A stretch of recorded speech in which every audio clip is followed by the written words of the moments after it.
Hello friends, welcome to Kashmir Civil Services Academy. Today we will be doing the part third of the MCQs of polity. And इसके बाद हम इंशाल्लाह जो geography है, economics है या हिस्ट्री है, उस पे भी एमसीक्यूज लाएंगे ताकि जो एसएसबी के पोस्ट है जो आने वाले हैं और जो अभी एग्जाम्स पाइपलाइन में है उनमें आपको काफी हेल्प मिले। ठीक है। सो ये हमारा ऑनलाइन इनिशिएटिव है हमारी एकेडमी का। तो हमारी जो ऑफलाइन बैचेस है वो चल रही है 2015 से at Anantnag near Ajwa bakers. ठीक है। तो these are the various online handles जहां हम हमारे साथ आप जुड़ सकते हो। तो उसके बाद हमारी एकेडमी पे आपको मिलेगा daily classes, structured courses, mock tests and mentorship from the KS and IAS officers. ठीक है। Now this is brief about myself. I have done BSc MSc from SCOST Kashmir. I have qualified KS prelims of 21. Besides that, both times I have qualified JKPSI written tests with 103 marks and 94 marks in the second attempt. And I am interested in teaching, guiding, and training students. So today we will be beginning this session.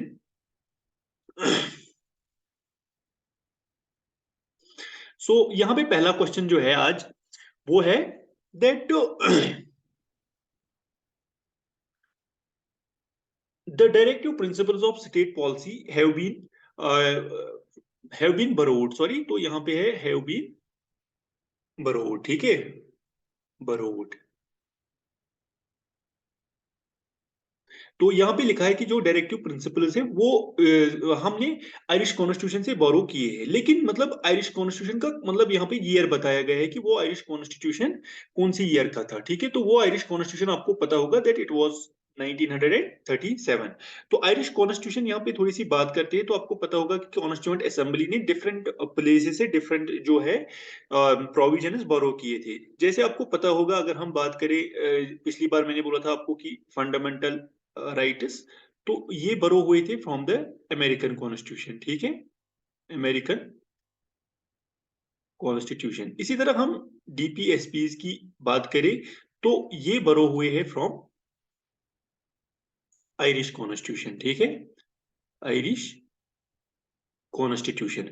तो Irish constitution 1937 आप याद रखोगे। ठीक है। तो Irish constitution 1937 से भरा हुआ है कौन? Directive principles of state policy. और हमने आयरिश कॉन्स्टिट्यूशन से लिया था इलेक्शन ऑफ द प्रेसिडेंट। ठीक है। तो यहाँ पे ये पॉइंट भी याद आप रखोगे कि इलेक्शन ऑफ प्रेसिडेंट हमने कहां से लिया था? ये भी हमने आयरिश कॉन्स्टिट्यूशन से लिया था। तो उसके बाद कुछ और प्रोविजंस जो हमने यहाँ से अमेरिकन कॉन्स्टिट्यूशन से, जैसे दिस इंडिपेंडेंट जुडिशरी। ठीक है, वो अमेरिकन कॉन्स्टिट्यूशन का, या यूके कॉन्स्टिट्यूशन से आपको पता होगा पार्लियामेंट्री फॉर्म ऑफ गवर्नमेंट। ठीक है। तो इसी तरह जो यहाँ पे आप दूसरी बात, अगर आप 1935 जीओआई एक्ट देखोगे। ठीक है, GOI act 1935, government of India act 1935 जो है उससे मतलब more than half of the provisions इसी एक्ट से आई है। ठीक है, जो मतलब कॉन्स्टिट्यूशन में फिर अडॉप्ट किए गए। Now let us move to the next MCQ.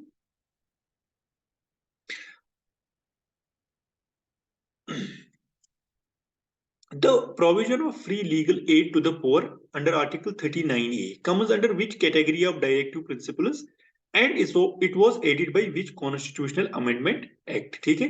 तो यहाँ पे जो क्वेश्चन है, देखिए आपको पता होगा, अब डायरेक्टिव प्रिंसिपल्स में हमारे पास तीन कैटेगरीज यूजुअली आती है। ठीक है, अगर हम इन डायरेक्टिव प्रिंसिपल्स की बात करें तो इसमें से तीन कैटेगरीज हम इनको बांटते हैं इनटू थ्री कैटेगरीज। देखिए, हमारा पहला आता है इनमें से सोशलिस्टिक प्रिंसिपल्स, सोशलिस्टिक प्रिंसिपल्स। उसके बाद हमारा इसमें आता है दीज गांधीयन प्रिंसिपल्स। तो तीसरा हमारा इसमें आता है दीज वेस्टर्न लिबरल प्रिंसिपल्स। ठीक है, वेस्टर्न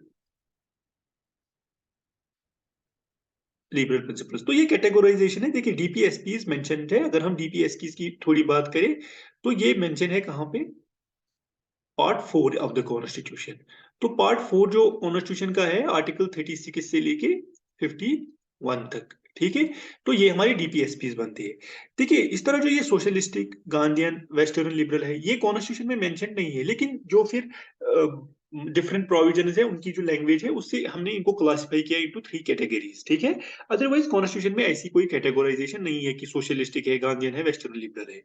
तो सोशलिस्टिक प्रिंसिपल्स में आपको पता होगा इसमें कुछ जो मतलब आप ऐसे मानो कि जो मतलब वेस्ट सोशलिज्म है उसके जो प्रिंसिपल्स है वो हमेशा आप देखोगे दैट कि मतलब ऐसे मानो कि ये कुछ ना कुछ मांगते रहते हैं गवर्नमेंट से। तो इसमें इंपॉर्टेंट आता है जैसे वर्कर्स, ठीक है, इनके लिए equal pay for equal work, ठीक है।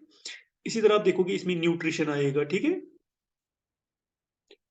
या उसके बाद participation of workers in industries. तो ये कभी कभार क्वेश्चन आता है कि आपको बहुत सारे प्रोविजन नीचे देंगे और बोलेंगे कौन है सोशलिस्टिक या कौन है गांधीयन, कौन है वेस्टर्न लिबरल, ठीक है। तो गांधीयन में आपको पता होगा, देखिए गांधीयन ज्यादा रिलेटेड तो है विलेज इकोनॉमी, तो इसमें आता है ऑर्गेनाइजेशन ऑफ विलेज पंचायत, ठीक है, विलेज पंचायत। तो और इसमें आता है कोऑपरेटिव सोसाइटीज के रिलेटेड, ठीक है, कोऑपरेटिव सोसाइटीज के रिलेटेड आता है। और इसमें आता है गांधीयन प्रिंसिपल में कि मतलब जो इंटॉक्सिकेटिंग ड्रिंक्स है अल्कोहल, तो उसकी प्रोहिबिशन। और इसी तरह इसमें गांधीयन में और एक प्रिंसिपल आता है कि that prohibition on slaughter of cow and other मिलिच एनिमल्स, ठीक है, काफ मतलब जो ये है बिछड़ा या गाय, तो उसके मारने पे पाबंदी, ठीक है। तो वो गांधीयन प्रिंसिपल आता है। तो वेस्टर्न लिबरल में आप इंपॉर्टेंट देखोगे इसमें हमारा आता है uniform civil code, uniform civil code, ठीक है। और इंपॉर्टेंट इसमें आप याद रखोगे अर्ली चाइल्डहुड केयर, ठीक है, प्रमोशन अर्ली चाइल्डहुड केयर। और उसके बाद आता है हमें इसमें वेस्टर्न लिबरल में और तीसरा दिस अर्ली चाइल्डहुड केयर के बाद this separation of judiciary and executive. तो इसी तरह इसमें और एक प्रिंसिपल आता है promotion of world peace and this international peace, ठीक है। तो वो वेस्टर्न लिबरल प्रिंसिपल्स। तो अब यहाँ पे क्वेश्चन देखते हैं, ठीक है। देखिए, तो यहाँ पे free legal aid to the poor under article 39A comes under which category of directive principles and it was added by which constitutional amendment act। तो देखिए पहले जो पार्ट 4 हमारा डीपीएसपीज है, तो कुछ ड्यूटीज जो है डीपीएसपीज सॉरी कुछ प्रोविजन जो है directive principles of state policy में डिफरेंट मतलब अमेंडमेंट्स के through, different constitutional amendment acts के थ्रू डीपीएसपीज में बहुत सारी चेंजेस लाए गए, मतलब नई जो है नए डायरेक्टिव प्रिंसिपल्स ऐड भी किए गए। तो अब हमारा ये जो है free legal add under article 39A, तो आप याद रखोगे यूजुअली जो आर्टिकल 39 है 39A, ठीक है, इससे पहले हम 38 38 39 39A और 42 43, ठीक है, 43A। तो ये सारे आर्टिकल्स रिलेटेड तो है सोशलिस्टिक प्रोविजन की, ठीक है, सोशलिस्टिक प्रिंसिपल्स के रिलेटेड। तो इसमें से जो ये आर्टिकल 39A है ये प्रोवाइड करता है free legal aid to the poor, ठीक है। जो फ्री लीगल एड है वो मिलना चाहिए किसको, पुअर को, ठीक है, जो मतलब गरीब है उनके लिए फ्री लीगल एड। तो ये ऐड हुआ था by 42 second constitutional amendment act 1976, मतलब ये जो डायरेक्टिव प्रिंसिपल है 42 सेकेंड कॉन्स्टिट्यूशनल अमेंडमेंट एक्ट 1976 के थ्रू इसको लाया गया था कॉन्स्टिट्यूशन में। तो अब ये कौन सा है, फर्स्ट ऑफ ऑल ये फॉल करता है किसमें, सोशलिस्टिक कैटेगरी में, सोशलिस्टिक। और दूसरी बात, सोशलिस्टिक के बगैर ये कौन सा प्रोविजन है, ये आता है अंडर आर्टिकल 39A, ठीक है। तो इसको लाया गया था 42 सेकेंड कॉन्स्टिट्यूशनल अमेंडमेंट एक्ट 1976 के थ्रू। तो अब हम यहाँ पे आंसर देखेंगे इसका क्या होगा, देखिए। तो मैंने आपको बोला सोशलिस्टिक प्रोविजन है ये, ठीक है। तो यहाँ पे है 44th कॉन्स्टिट्यूशनल अमेंडमेंट एक्ट 1978, तो ये वाला गलत है, मतलब इसको लाया गया 42 सेकंड कॉन्स्टिट्यूशनल अमेंडमेंट एक्ट। दूसरे में है कि ये वेस्टर्न लिबरल प्रिंसिपल है, लेकिन हमें बोला कि ये सोशलिस्टिक प्रिंसिपल है। तीसरे में गांधीयन है, तो गलत है। तो इसमें डी पार्ट जो है सोशलिस्टिक प्रिंसिपल, और ये किससे लाया गया, 42 सेकंड कॉन्स्टिट्यूशनल अमेंडमेंट एक्ट 1976 के थ्रू। तो कभी कभार जो है मतलब इस तरह भी ऑप्शन में दिया जाता है कि मतलब एक पार्ट ठीक होगा उसी ऑप्शन में दूसरा पार्ट गलत होगा। तो इसमें आपको काफी केयरफुल रहना पड़ता है व्हाइल अटेम्प्टिंग द क्वेश्चंस, क्योंकि ये क्वेश्चंस ट्रिकी होते हैं। तो इससे जो है आप अगर इन पे अच्छे से फोकस करते हो तो you can excel in the exams, ठीक है। नाउ नेक्स्ट थिंग, चलिए दूसरे क्वेश्चन पे चलते हैं, तीसरे क्वेश्चन पे चलते हैं। नाउ यहाँ पे जो क्वेश्चन है अब it is about article 43B, ठीक है। तो article 43 which deals with the formation of cooperative societies comes under which category of directive principles and it was added by which of the following amendment acts। देखिए यहाँ पे 43B important article है, यहाँ पे आपको याद रखना है हमारे पास है एक आर्टिकल 43 ए और दूसरा है 43 बी। तो ये जो 43 ए ये सोशलिस्टिक कैटेगरी में आता है, सोशलिस्टिक प्रिंसिपल्स में आता है और ये डील करता है participation of workers in the management of industries. तो इसमें काफी कंफ्यूजन रहता है, जैसे 43 ए है, 43 बी है, ठीक है। तो नंबर ऑफ आर्टिकल, हर कोई आर्टिकल हमें याद नहीं रखना है पॉलिटी में, लेकिन हमें क्या बेसिक कंसेप्ट याद रखने हैं और फिर कभी कभार कोई इंपॉर्टेंट प्रोविजन, कोई इंपॉर्टेंट आर्टिकल बहुत ज्यादा इंपॉर्टेंट बन जाता है। तो हमें एक्चुअली क्या है कि लर्न करना है अच्छे से, ठीक है। देन जो हमारा जनरल स्टडीज है काफी ठीक होगा, और जनरल स्टडीज ये बहुत ज्यादा वेट कैरी करता है in JKPSC, in JKSSB and other exams also, ठीक है। तो 43A हमारा आता है participation of workers in the management of industries, मतलब वर्कर्स की पार्टिसिपेशन किसमें, इंडस्ट्रीज के मैनेजमेंट में, ठीक है। तो ये 43A है। लेकिन जो आर्टिकल 43B है ये डील करता है with the formation of cooperative societies, ठीक है। तो ये डील करता है 43 कोऑपरेटिव सोसाइटीज के साथ। लेकिन अब यहाँ पे जो क्वेश्चन आपको कभी कभार पूछा जाता है कि ये जो कोऑपरेटिव सोसाइटीज है ये किसमें आती है, और participation of workers in management of industries. तो देखिए वर्कर्स के रिलेटेड कुछ भी आए, न्यूट्रिशन, गवर्नमेंट से कुछ मांगना, वो ये, तो ये सब सोशलिस्टिक प्रिंसिपल्स में आता है। और जब भी हम विलेज इकोनॉमी की बात करते हैं तो वो गांधीयन प्रिंसिपल्स में आती है। तो यहाँ पे कोऑपरेटिव सोसाइटीज है, ठीक है। तो कोऑपरेटिव सोसाइटीज मतलब कुछ लोग मिलते हैं और मतलब एक कोऑपरेटिव बनाते हैं। वो किसी भी उसका डिफरेंट पर्पस हो सकता है, जैसे एडिशनल इनकम जनरेट करना कुछ, या मतलब किसी और पर्पस के लिए भी, मतलब एग्रीकल्चर प्रोडक्शन इंक्रीज करना, इसके लिए कोऑपरेटिव्स बनती है, ठीक है। जैसे आपको बहुत इंपॉर्टेंट कोऑपरेटिव पता होगा, मिल्क कोऑपरेटिव गुजरात में जो बनाया था किसने, वर्गेश क्यूरी, ठीक है। वर्गेश क्यूरी जो किसके है, अमूल के फाउंडर। तो ये क्या था, ये मिल्क कोऑपरेटिव था जो गुजरात में बना था, ठीक है। तो कोऑपरेटिव सोसाइटीज काफी इंपॉर्टेंट रहती है मेंस के लिए भी, प्रीलिम्स के लिए भी, और इससे क्वेश्चन आते हैं। तो इसको ऐड किया गया था by the 97th constitutional amendment act 2011, ठीक है। तो ये आप यहाँ पे याद रखोगे कि जो हमारा ये आर्टिकल 43B है ये डील करता है किसके साथ, फॉर्मेशन ऑफ कोऑपरेटिव सोसाइटीज के साथ। तो ये इसने वहीं से बोला है, कभी खाली बोलेगा 43B किसके साथ रिलेट करता है, तो कोऑपरेटिव सोसाइटीज के साथ। लेकिन अब ये बोलता है comes under which category of directive principles and it was added by which of the following amendment acts. तो देखो चारों में, तीनों में, यहाँ पे डी में सोशलिस्टिक प्रिंसिपल है, तीन में गांधीयन है। लेकिन हाँ हमें अब देखना है कि गांधी प्रिंसिपल तो है ही, लेकिन अब कौन सा हमें आइडेंटिफाई करना है कि किस अमेंडमेंट एक्ट के थ्रू, मतलब कॉन्स्टिट्यूशन में किस ईयर में इसको लाया गया। तो इसको लाया गया 97th constitutional amendment act 2011। So it is B part, Gandhian principle and 97th constitutional amendment act 2011, ठीक है। तो उसके बाद हम अगले क्वेश्चन पे चलते हैं। आप इन क्वेश्चंस को खुद भी ट्राई कर सकते हो वीडियो पॉज करके, और अगर आपको कोई भी डाउट हो, कंफ्यूजन हो, you can ask in the comment section and I will answer accordingly. और उसके अलावा I am also teaching GS at Kashmir Civil Services. You can also come there. Now question number 4 पे चलते हैं। Which of the following are only Western liberal principles? ठीक है। तो यहाँ पे बोल रहा है कि मतलब नीचे दिए हुए हमें कुछ प्रिंसिपल्स है, तो बोल रहा है कि जो खाली क्या है, western liberal, only western liberal principles, मतलब जो भी प्रिंसिपल्स यहाँ ऑप्शंस में है वो खाली वेस्टर्न लिबरल प्रिंसिपल्स है, ठीक है। नाउ ये बोल रहा है, देखिए, तो यहाँ पे मैं थोड़ा सा आपको क्वेश्चन फिर से आप सुनिए। Which of the following are only western liberal principles. तो इनमें से जो नीचे सारे हैं इनमें से कौन है जो खाली जो वेस्टर्न लिबरल प्रिंसिपल्स है। देखिए अगर आप यूनिफॉर्म सिविल कोड देखोगे ये आर्टिकल 44 के अंदर आता है। तो ये है हमारा दिस वेस्टर्न लिबरल प्रिंसिपल।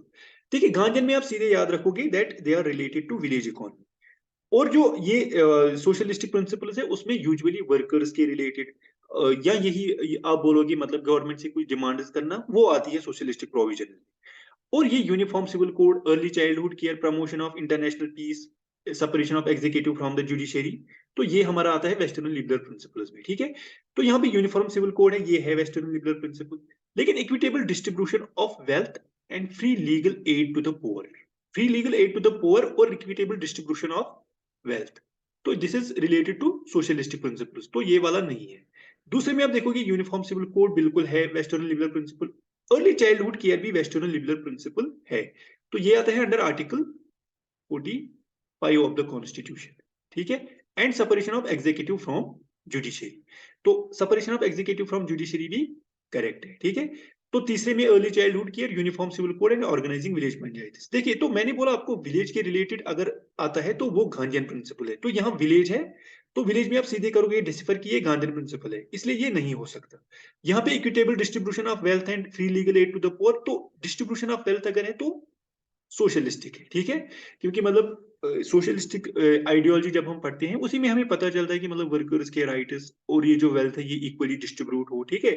तो इसीलिए जो करेक्ट आंसर होगा that is part B, uniform civil code, early childhood care and separation of executive from judiciary. Now let us move to the question number 5। Consider the following statements about directive principles and fundamental rights, ठीक है। तो नीचे आपको statements दी गई है, आपको इनको पढ़ना है और फिर क्या बोलना है। देखिए, विच of the above statements is not correct, ठीक है। तो यहां पे वर्ड जो आया है दैट इज नॉट करेक्ट, ठीक है। कौन सा करेक्ट नहीं है, देखिए पहले हम स्टेटमेंट्स को पढ़ते हैं।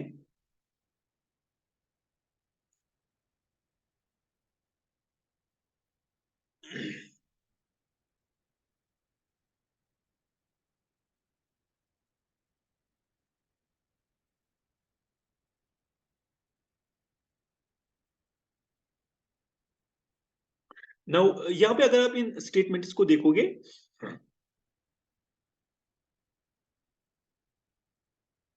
देखिए हमें बोलना है कि which of the above statements is not correct.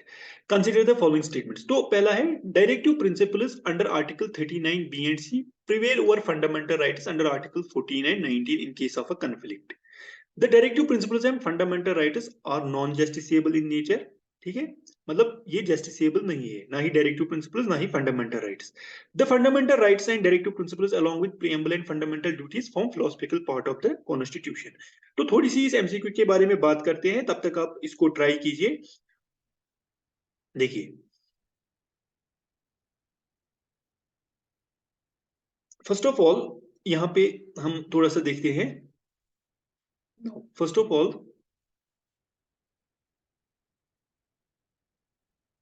We have these DPSPs, ठीक है। और उसके बाद हमारे पास है फंडामेंटल राइट्स। तो देखिए, एक जो केस आया था सुप्रीम कोर्ट में, तो उसमें देखिए लास्ट में जो ये आज एक प्रोविजन बना था दैट कि अंडर आर्टिकल 31 सी अगर हम देखें, तो यहाँ पे जो अगर मतलब आर्टिकल 39 बी और सी एंड सी, तो इसमें हमारे पास आता है equitable distribution of wealth and that reducing the income inequalities, ठीक है। तो वो आता है आर्टिकल 39 बी एंड सी में। मतलब ये सोशलिस्टिक प्रिंसिपल्स आते हैं under article 39 B and C. Socialistic principles दो आते हैं हमारे पास, इक्विटेबल डिस्ट्रीब्यूशन ऑफ वेल्थ उसमें एक है, ठीक है। तो अगर उनको इफेक्ट देने के लिए कोई भी स्टेप ले रही है स्टेट, मतलब गवर्नमेंट कोई भी स्टेप ले रही है उन प्रोविजंस को इफेक्ट देने के लिए, लेकिन वो कन्फ्लिक्ट में आ रहे हैं, वो वायलेट कर रहे हैं right to equality under article 14, और दूसरा वो क्या कर रहे हैं, वो वायलेट कर रहे हैं आर्टिकल 19 को। तो 19 के अंडर आपको पता होगा कि देयर आर 6 फ्रीडम्स, जैसे speech and expression, freedom of association, freedom to assemble reside in any part of India, ठीक है। जैसे इक्विटेबल डिस्ट्रीब्यूशन ऑफ वेल्थ को इफेक्ट देने के लिए ये कॉन्फ्लिक्ट में आया किसी भी फ्रीडम के साथ, जैसे कोई भी कहीं पे रह रहा है और उसके साथ इफेक्ट कॉन्फ्लिक्ट में आ गया, तो वो जब इन दोनों का कॉन्फ्लिक्ट होगा आर्टिकल 14 और 19 का होगा with directive principle under 39 B and C, तो तब जो है डायरेक्टिव प्रिंसिपल प्रिवेल करता है। मतलब डायरेक्टिव प्रिंसिपल वाइल इसका जो ये मतलब स्टेट का काम है उस टाइम, वो null and void Supreme Court करार नहीं देगी। तो सिंपल आप याद रखिए, अगर डायरेक्टिव प्रिंसिपल और फंडामेंटल राइट्स आपस में कॉन्फ्लिक्ट में आते हैं, लेकिन कब कॉन्फ्लिक्ट अगर ये है कि डायरेक्टिव प्रिंसिपल का कौन सा provision, equitable distribution of wealth,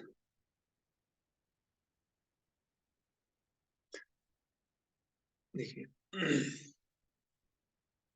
अगर डीपीएसपी का प्रोविजन 39 बी और सी, 39 बी एंड सी, ठीक है। अगर ये दो कॉन्फ्लिक्ट में आ रहे हैं तो इसमें आता है इक्विटेबल डिस्ट्रीब्यूशन ऑफ वेल्थ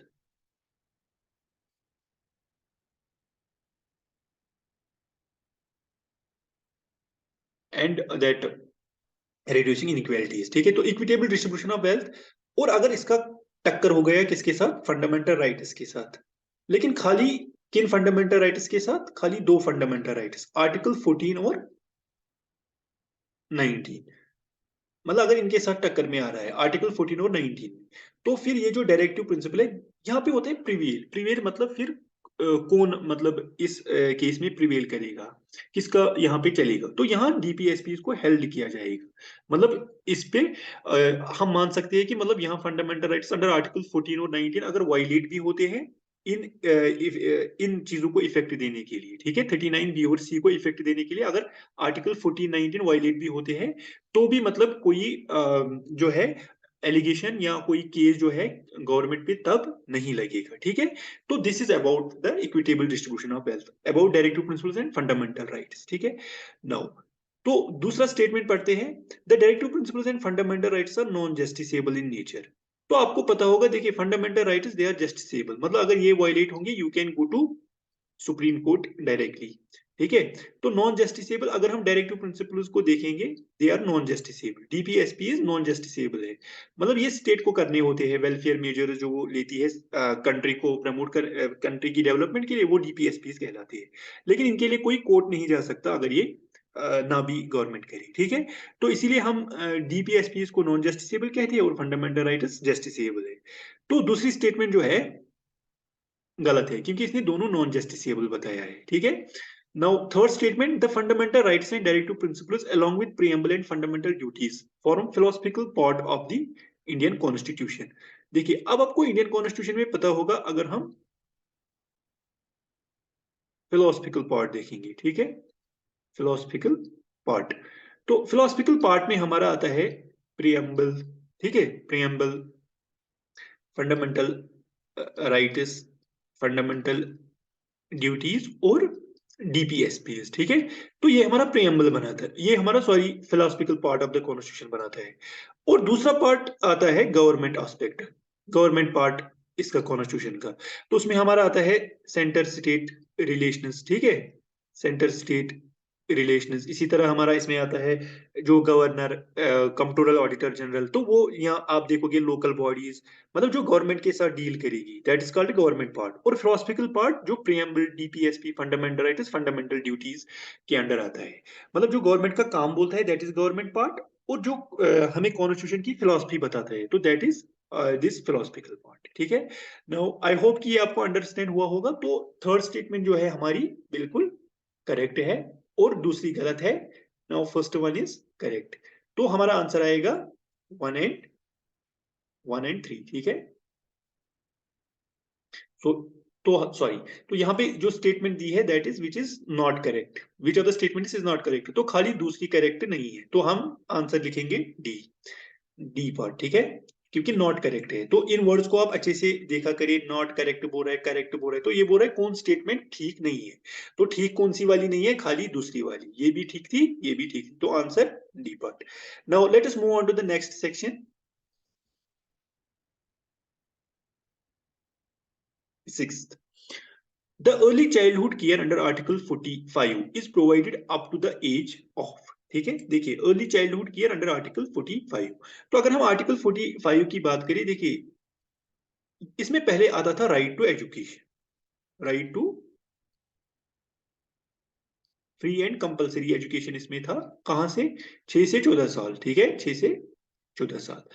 तो लेकिन ये पहले डीपीएसपी में मेंशन था, तो डीपीएसपी में कौन सा आर्टिकल है, आर्टिकल 45। लेकिन अगर हम इसकी कैटेगरी देखें, क्या ये सोशलिस्टिक है, गांधीयन है, या वेस्टर्न लिबरल प्रिंसिपल है, तो ये है वेस्टर्न लिबरल प्रिंसिपल। मतलब जो वेस्टर्न में लिबरलिज्म आया था उससे जो हमने प्रोविजंस बोरो किए हैं डीपीएसपी में, वो वेस्टर्न लिबरल प्रिंसिपल्स कहते हैं, कहलाते हैं। तो यहाँ पे फ्री एजुकेशन था, राइट टू कंपलसरी और फ्री एजुकेशन 6 से 14 साल। लेकिन हमें पता है कि ये डीपीएसपी नॉन जस्टिसेबल है, इसीलिए इस आर्टिकल को अमेंड किया गया, इसको बनाया गया दैट अर्ली चाइल्डहुड केयर, ठीक है, early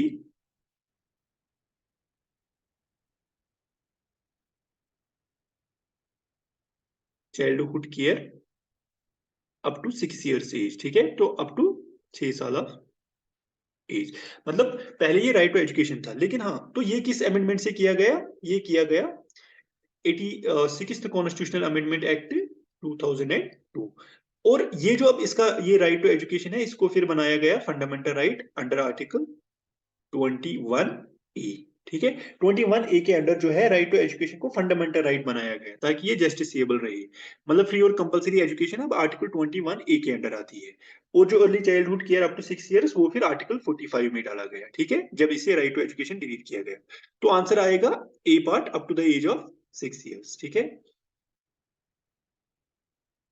now let us move to the next section. The directive principles have been called by B.R. Ambedkar as, ठीक है, तो डायरेक्टिव प्रिंसिपल्स को बी आर अम्बेडकर ने क्या बोला है? Novel features of the constitution, heart and soul of the constitution, veritable dustbin, post dated cheques.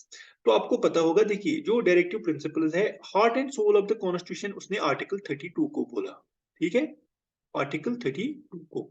तो जो ये नोवेल फीचर्स है, नोवेल फीचर्स उसने बोला किनको? डायरेक्टिव प्रिंसिपल्स को बोला that these are novel features. तो नोवेल फीचर्स मतलब ये कि मतलब ये सर्व करते हैं एज इंस्ट्रूमेंट्स या as commands to the government, क्योंकि गवर्नमेंट रेस्पॉन्सिबल है to the people.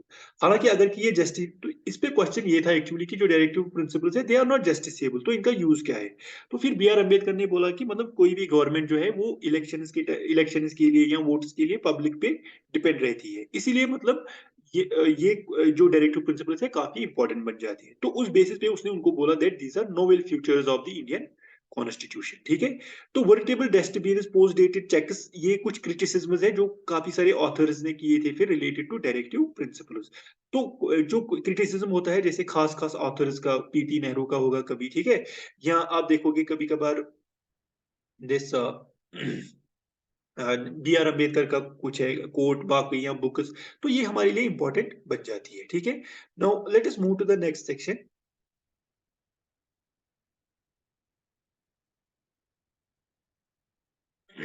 8th question, the directive principles are meant to promote, ठीक है, तो यहां से डायरेक्टिव प्रिंसिपल हमें किसके लिए होती है? Political democracy, social democracy, economic democracy, both B and C, D part है, ठीक है। देखिए जो पॉलिटिकल डेमोक्रेसी है इसके लिए हमारे पास है फंडामेंटल राइट्स, ठीक है, तो पॉलिटिकल डेमोक्रेसी प्रोवाइड करते हैं कौन? Fundamental rights. और जो सोशल और इकोनॉमिक डेमोक्रेसी ये प्रोवाइड करते हैं डीपीएसपीज, ठीक है, directive principles of state policy. क्योंकि देखिए सोशल डेमोक्रेसी आप सीधे रखिए सोशलिस्टिक प्रोविजन, इकोनॉमिक डेमोक्रेसी में आप सीधे याद रखिए जैसे गांधी प्रिंसिपल्स में विलेज इकोनॉमी, कॉटेज इंडस्ट्रीज, ठीक है, तो उसके लिए कौन है? Directive principles. और पॉलिटिकल डेमोक्रेसी के लिए फंडामेंटल राइट्स, तो आंसर डी होगा, बोथ बी एंड सी, ठीक है। Now let us move on to the next section. The liberal intellectual principles under article 51 direct state to, ठीक है। देखिए liberal intellectual principles under article 51 direct state to maintain law and order, promote social justice, promote international peace, all, ठीक है। तो D part देखिए law and order directive principles में नहीं आता है, ठीक है, लॉ एंड ऑर्डर डीपीएसपी में नहीं आता है। सोशल जस्टिस जो है यहाँ पे वो नहीं आता है, ठीक है, क्योंकि वेस्टर्न लिबरल में सोशल जस्टिस कोई प्रिंसिपल।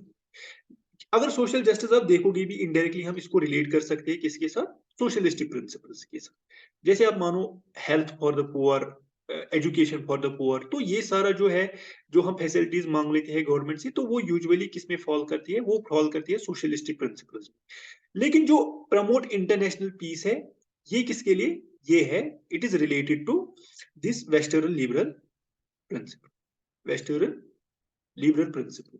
तो ये फॉल करता है under article 51 of the constitution, तो answer is C, promote international peace, ठीक है। Now let us move on to the next section. Question number 10 पे चलते हैं। तो क्वेश्चन है, which of the following directive principles was not added by 42 constitutional amendment act? तो देखिए इसमें आपको कुछ ये डायरेक्टिव प्रिंसिपल्स दिए गए हैं और आपको बताना है कि कौन ऐड नहीं हुआ था by the 42 second constitutional amendment act.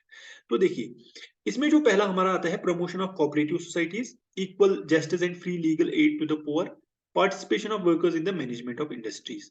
तो participation of workers in the management of industries under article 43A, इसको लाया गया था 42 सेकंड कॉन्स्टिट्यूशनल अमेंडमेंट एक्ट 1976 के थ्रू। और अगर हम ये देखें इक्वल जो है free aid to the poor, free legal aid, तो ये आता है 39B के अंडर, और ये भी आता है under 42 second constitutional amendment act 76। तो अगर हम कोऑपरेटिव सोसाइटीज को देखें, ये आता है 97th कॉन्स्टिट्यूशनल अमेंडमेंट एक्ट 2011। तो आंसर इज, तो अगर हम इसको वाइल्ड लाइफ को देखें, ये भी हमारा आता है this under this directive principles, जो हम जो हमारे पास ये है वेस्टर्न लिबरल प्रिंसिपल्स, ठीक है। सी नाउ यहाँ पे जो इंपॉर्टेंट है इक्वल, तो यहाँ पे जो प्रमोशन ऑफ कोऑपरेटिव सोसाइटीज, इसको लाया गया था 97th कॉन्स्टिट्यूशनल अमेंडमेंट एक्ट 2011 के थ्रू, ठीक है। So right answer is A, ठीक है। Now let us move to the next section.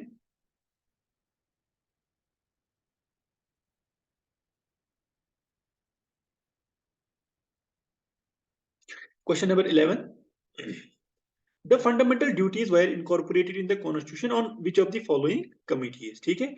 तो देखिए फंडामेंटल ड्यूटीज के बारे में थोड़ी सी बात कर लेते हैं। आपको पता होगा जो फंडामेंटल ड्यूटीज है, ये पहले कॉन्स्टिट्यूशन में नहीं थी, लेकिन ये बाद में लाई गई। मतलब ड्यूरिंग 1975 जो था, इमरजेंसी थी इंडिया, मतलब इंडिया में जो काफी केओस मचा था, ठीक है। तो उसके बाद आपको पता होगा उस टाइम रूल कर रही थी कौन, इंदिरा गांधी गवर्नमेंट, मतलब सेंटर में इंदिरा गांधी की गवर्नमेंट थी, ठीक है।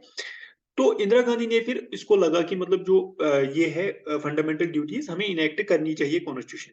तो इसके लिए इन्होंने एक कमेटी बनाई, उसको हम कहते हैं स्वर्ण सिंह कमेटी, ठीक है। स्वर्ण सिंह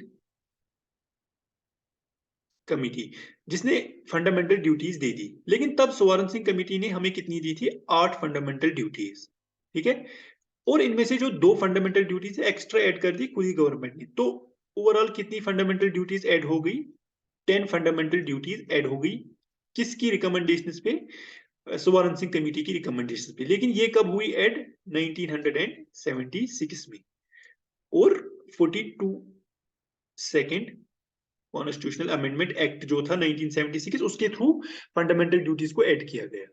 और ये जो 42 सेकेंड कॉन्स्टिट्यूशनल अमेंडमेंट एक्ट 76, इसको हम मिनी कॉन्स्टिट्यूशन भी बोलते हैं, ठीक है। मिनी कॉन्स्टिट्यूशन भी बोलते हैं, क्योंकि इसमें काफी सारी डायरेक्टिव प्रिंसिपल्स नए आए थे, फंडामेंटल ड्यूटीज लाई गई थी, ठीक है।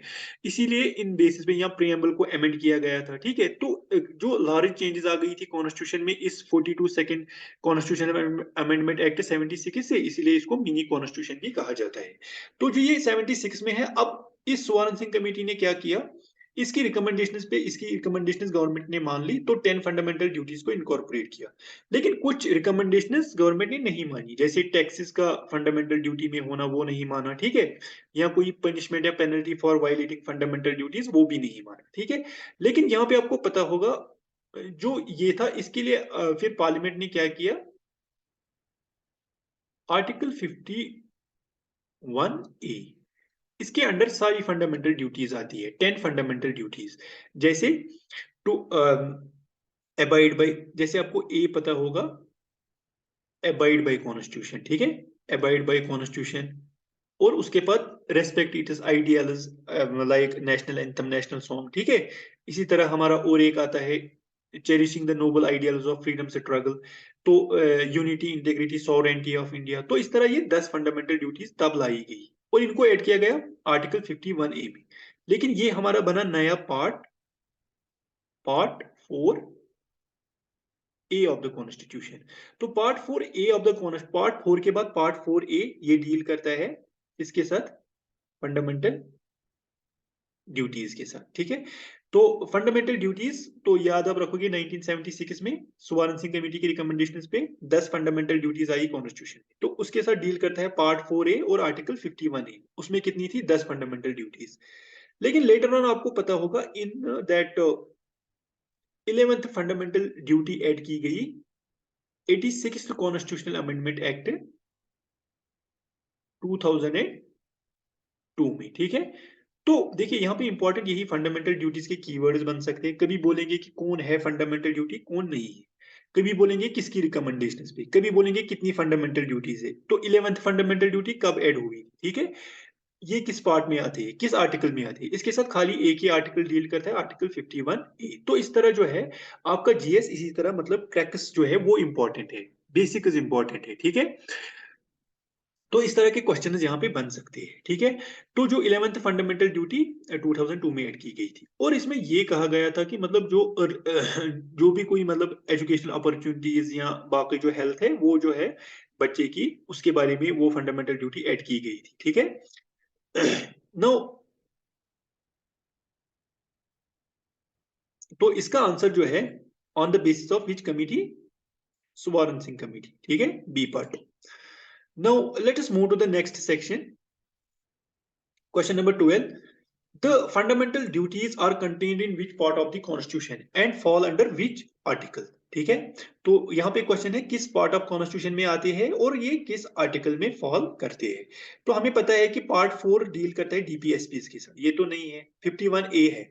लेकिन पार्ट 4A डील करता है किसके साथ, ये देखिए पार्ट 4A फंडामेंटल ड्यूटीज ही है, लेकिन आर्टिकल 51 डील करता है विद डायरेक्टिव प्रिंसिपल्स। तो ये वाला नहीं है। Part 4A article 51A, part 4A and article 51B। तो इसका राइट आंसर जो है पार्ट सी है, ठीक है। Part 4A and article 51A, जिसके अंडर हमें कितनी फंडामेंटल ड्यूटीज है, पहले 10 थी लेकिन आज कितनी है, 11 एमडीज। और हाँ, याद आप रखोगे कि जो फंडामेंटल ड्यूटीज का कंसेप्ट है ये इंडिया ने लिया था फ्रॉम द यूएसएसआर, ठीक है, United states of Soviet Russia, ठीक है। और जो डेमोक्रेसी से यूजुअली यूएसए, कनाडा, फ्रांस, उनमें फंडामेंटल ड्यूटीज नहीं है, लेकिन खाली एक डेमोक्रेटिक नेशन जो है जापान, ठीक है, जापान, वहां पे फंडामेंटल ड्यूटीज है उनके कॉन्स्टिट्यूशन में, ठीक है। और यूजुअली ये कहाँ पे थी fundamental duties available, socialistic countries में, जैसे यूएसएसआर, ठीक है, या बाकी चाइना, जो सोशल मतलब that there are some duties of the citizen, जो सिटीजन उसको करनी चाहिए। और एक फैक्ट आप इंपॉर्टेंट याद रखोगे फंडामेंटल ड्यूटीज के बारे में, दैट ये एप्लीकेबल है ओनली ऑन द सिटीजन, ठीक है। मतलब फंडामेंटल ड्यूटीज ये खाली ड्यूटीज है किनके लिए, only citizen, not these foreigners, ठीक है, ऑन दी सिटीजन। इसी तरह फंडामेंटल राइट्स में भी कुछ आर्टिकल्स आते हैं, कुछ राइट्स आते हैं जो खाली सिटीजन्स को है, इनको नहीं है फॉरेनर्स को। जैसे आर्टिकल आपको पता होगा 15, 16, ठीक है, या इसी तरह 19, ठीक है, 29, 30, वो फॉरेनर्स को नहीं है, अवेलेबल ओनली टू सिटीजन्स। तो ये था हमारा अबाउट दिस, ठीक है। Now let's move to the next section, question number 13 पढ़ते हैं। The 11th fundamental duty was added by which of the following amendment acts and it provides, ठीक है। देखिए, तो यही मैं आपको अभी बोल रहा था कि जो 11th फंडामेंटल ड्यूटी है ये मैंने आपको बोला ये 2002 में लाई गई, ठीक है, 86th कॉन्स्टिट्यूशनल अमेंडमेंट एक्ट से। तो ये अब क्या प्रोवाइड करता है, ठीक है, तो ये प्रोवाइड करता है health and education of the world, ठीक है। नाउ तो चलिए, पहला तो है early childhood care. Early childhood care हमें पता है कि ये नहीं है, अर्ली चाइल्डहुड केयर डीपीएसपी है अंडर आर्टिकल 45, और ये फॉल करता है किसमें, वेस्टर्न लिबरल प्रिंसिपल में। नाउ नेक्स्ट देख लेते हैं कि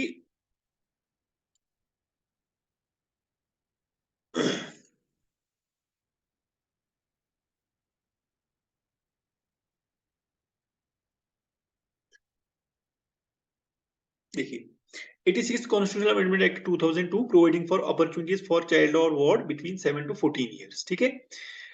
42 second constitutional amendment act of 1976 providing for opportunities for child or ward between age of 6 and 14 years, या 86 कॉन्स्टिट्यूशनल अमेंडमेंट एक्ट 2002 जिसमें अपॉर्चुनिटीज दी जाती है चाइल्ड या वार्ड को between 6 to 14 years of age. देखिए, यहाँ पे एज आपको याद रखना है कि मतलब जो इसमें एज है ये देता है this opportunities from 6 to 14 years of age, ठीक है, 6 to 14 years of age in that for healthy development and education, ठीक है। तो 6 to 14 इसमें आता है। तो अर्ली चाइल्डहुड केयर खाली 6 साल तक, लेकिन जो ये 11th फंडामेंटल ड्यूटी ये 6 to 14 ईयर्स एज कवर करती है, ठीक है। मतलब it should be the duty of the guardian या फादर, कोई भी फादर या कोई भी गार्डियन जो हो किसी भी बच्चे का, उस पे ये ड्यूटी है कि वो अपने बच्चे को मतलब opportunities they they in terms of health and in terms of education. तो वो एक फंडामेंटल ड्यूटी 11th ऐड की गई 86 कॉन्स्टिट्यूशनल अमेंडमेंट एक्ट 2002 के जरिए। तो एज जो है यहाँ पे 6 से 14 साल है, ठीक है। तो अब देखते हैं आंसर।